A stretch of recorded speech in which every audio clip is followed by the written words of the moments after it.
Paruh pertama ini kan terkontraksi dengan penutupan sentra bisnis di lokal seperti Tanah Abang, kalau di Bandung itu Gang Tamim, Mmm, itu ditutup semua. Dan mungkin untuk pasar ekspor juga sama, mhm. mereka juga rata-rata ditutup.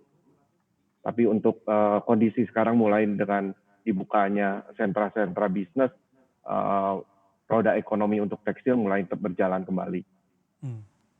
Baik, nah kalau kita berbicara mengenai berjalan kembali, kemarin itu di masa-masa pandemi ini potential loss di kuartal kedua ini sudahkah ada kalkulasi Pak, angka yang bisa dibagi dengan kita sehingga kita tahu potential loss-nya ada di berapa persentasenya paruh pertama khususnya sampai ke kuartal kedua? Loss-nya cukup banyak Pak, cukup boleh dikatakan karena pada waktu PSBB di Maret, April, Mei, Jun, itu utilisasi TPT itu hanya di bawah 20%. Mmm, Tapi sekarang ini setelah eee, sentra-sentra bisnis di dalam negeri juga dibuka dan di luar negeri juga mulai dibuka, eee, kita ini teman-teman itu mulai mulai mempekerjakan karyawannya kembali Pak. mhm mhm. Tapi masih di kisaran di bawah 50% untuk per hari ini. Masih di bawah kisaran 50% per hari ini. Ini juga kaitannya erat dengan ekspor kalau kita berbicara mengenai kinerja bisnis sektor tekstil. Penurunan ekspor negara mana saja ini yang drop-nya paling signifikan? Biasanya kita mengasosiasikan dengan China sebagai negara yang besar juga memerlukan produk-produk ekspor tekstil.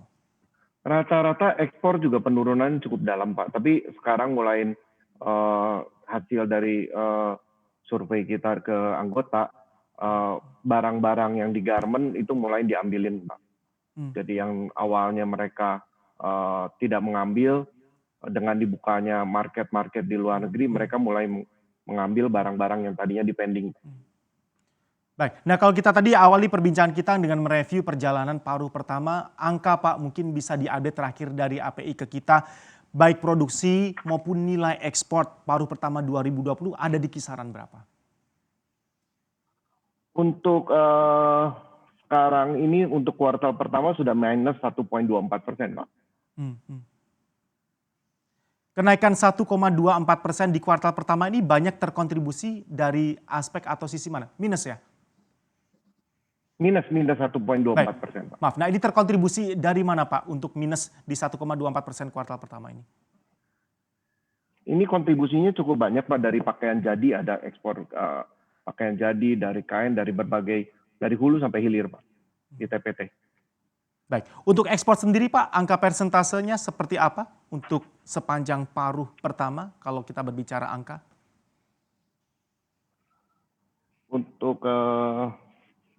Untuk angka Pak, penurunannya cukup dalam. Hmm.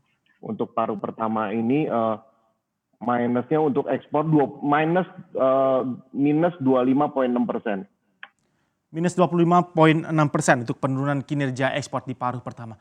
Per hari ini Anda katakan tadi karyawannya sudah berkurang bahkan sampai 50% ke bawah untuk jumlah karyawan yang produktif di sana bekerja dan beroperasi. Apa saja yang bisa dimaksimalkan dengan jumlah karyawan saat ini kalau kita coba kaitkan dengan utilisasi dan sebagainya tadi Pak? Ya kalau utilisasi mungkin Pak di bulan Juli ini sudah lebih baik dengan Hmm. dibukanya yang seperti saya sebutkan dengan sentra-sentra market dalam negeri maupun ekspor. Kita ini sudah mempekerjakan kembali dengan target mungkin proyeksi asosiasi dengan data dari anggota itu di bulan Agustus mungkin Hmm. utilisasi bisa menuju ke 50% Pak.